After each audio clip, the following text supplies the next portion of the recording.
have really bad news, everybody. Duke's Mayonnaise was just sold to a private equity firm based in the North. They're gonna ruin our Southern mayonnaise. How could you do this to us? Have you ever gone back to a restaurant that you loved and you notice that the taste isn't the same? Like everything suddenly tastes really cheap. The food isn't the same, the portions are smaller, the price is higher. You can't really explain or put your finger on it. There's a reason behind this shift, and most of the time it comes down to private equity. Welcome to Hey Kristen, a channel where we discuss social topics that affect you, me, and everyone in between. Feel free to like, comment, and subscribe. In this video, we're talking about how private equity impacts restaurants, why things change after companies are bought out, and what that means for the food that you're paying for. Private equity firms are companies that buy businesses with one primary goal: to increase profit and sell them later for more money. That usually means cutting costs, increasing prices, and expanding quickly. On paper, that sounds like growth. It sounds perfect, right? But in reality, that often comes at the expense of the customer's experience. I don't think that many people are aware that Mars, like the candy company, owns half of all corporate vet clinics in the country, and they make a lot of the world's pet food. I need to start a series at this point called the corporatization of everything, and how it often just leads to higher costs and worse service for most people. And I think pet inflation and vet bills specifically is the perfect example.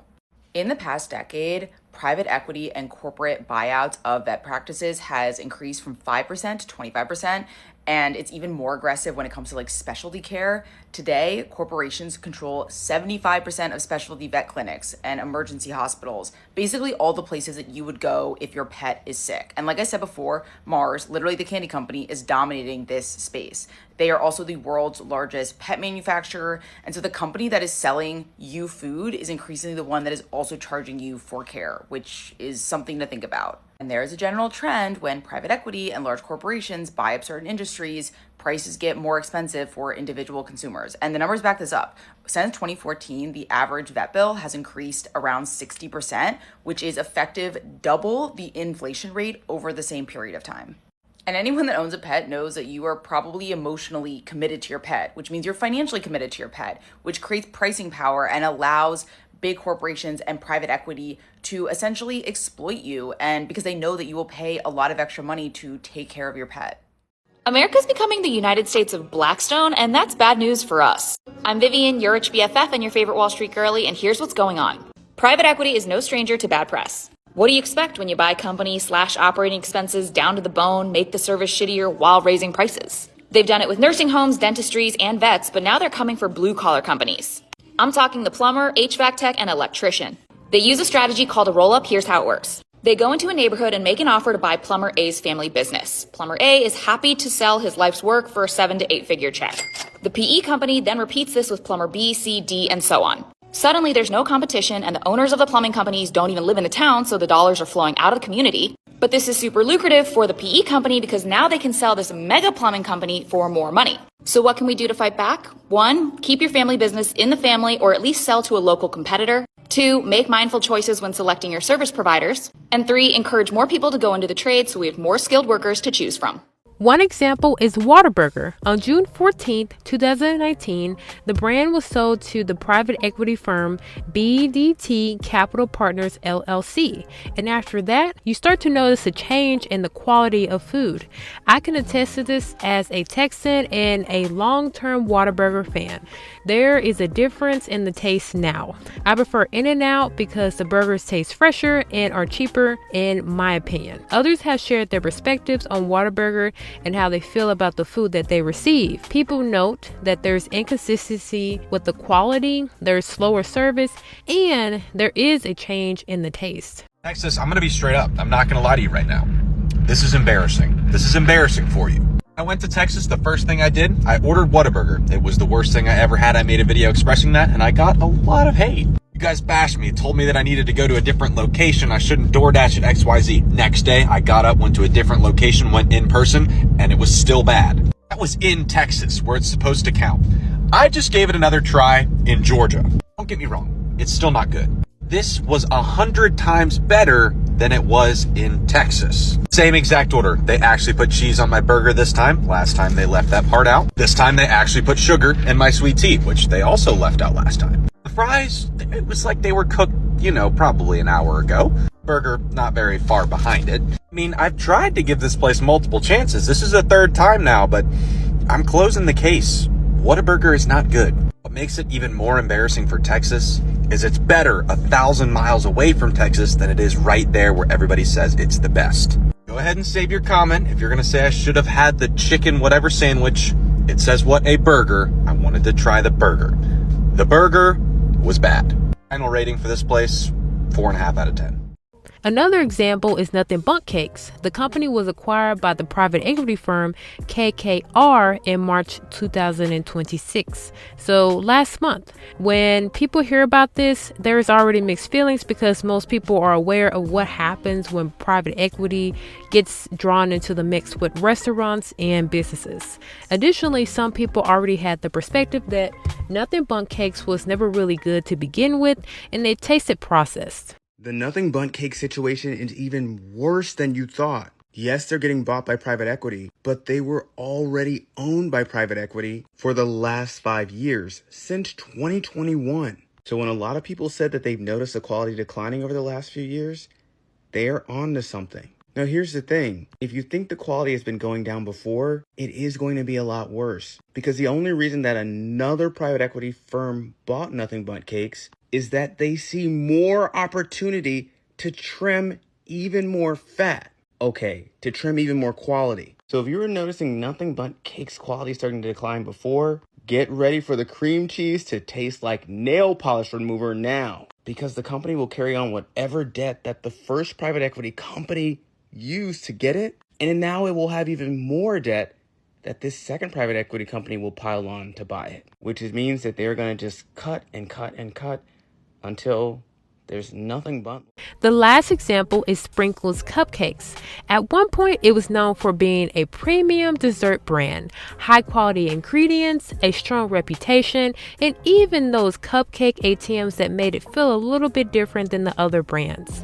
They were sold to the private equity firm Carp Riley in 2012, and it remained a popular place for cupcakes, leading to franchising opportunities and expanding to roughly 70 locations by 2023. When people hear private equity, they already expect something to change.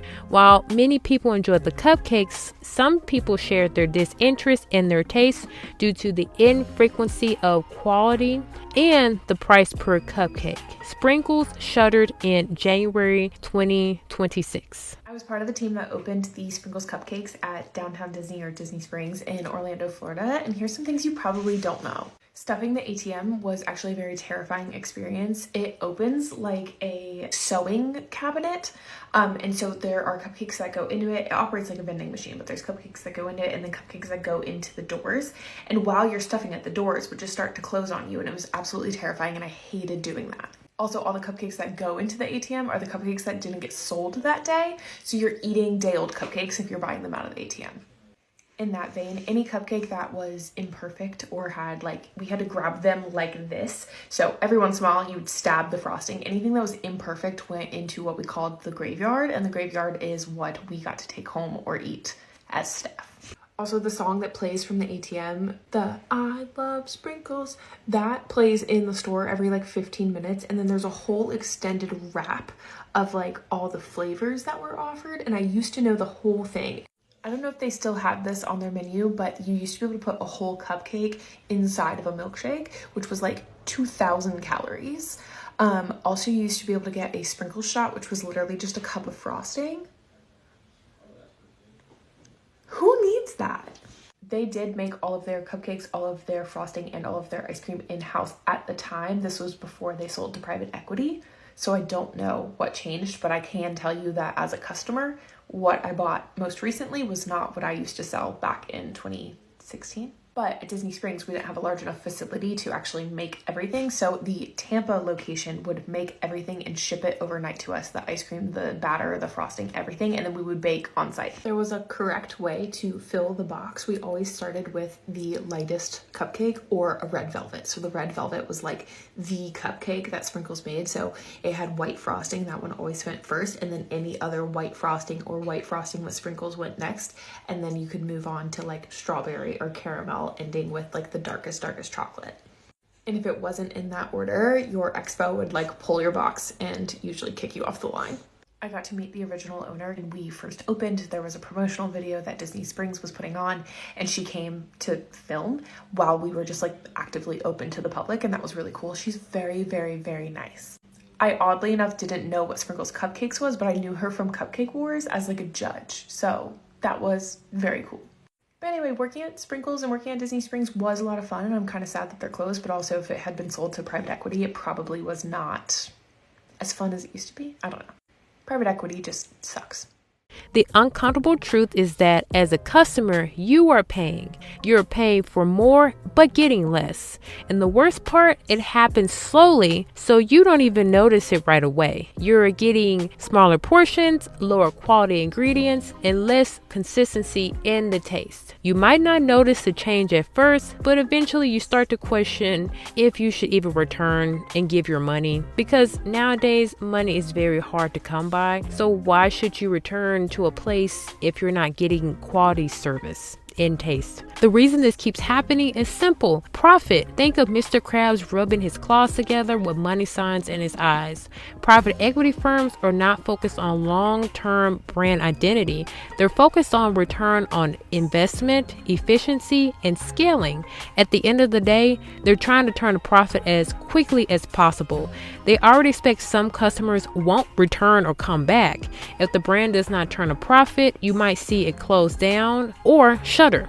Have you ever noticed a restaurant you love start to feel different or change? And did you continue to spend your money there? Let me know in the comments below. Private equity doesn't always ruin a restaurant or business. It changes the priorities behind it. And once the priorities change, you will experience a shift in experience in taste.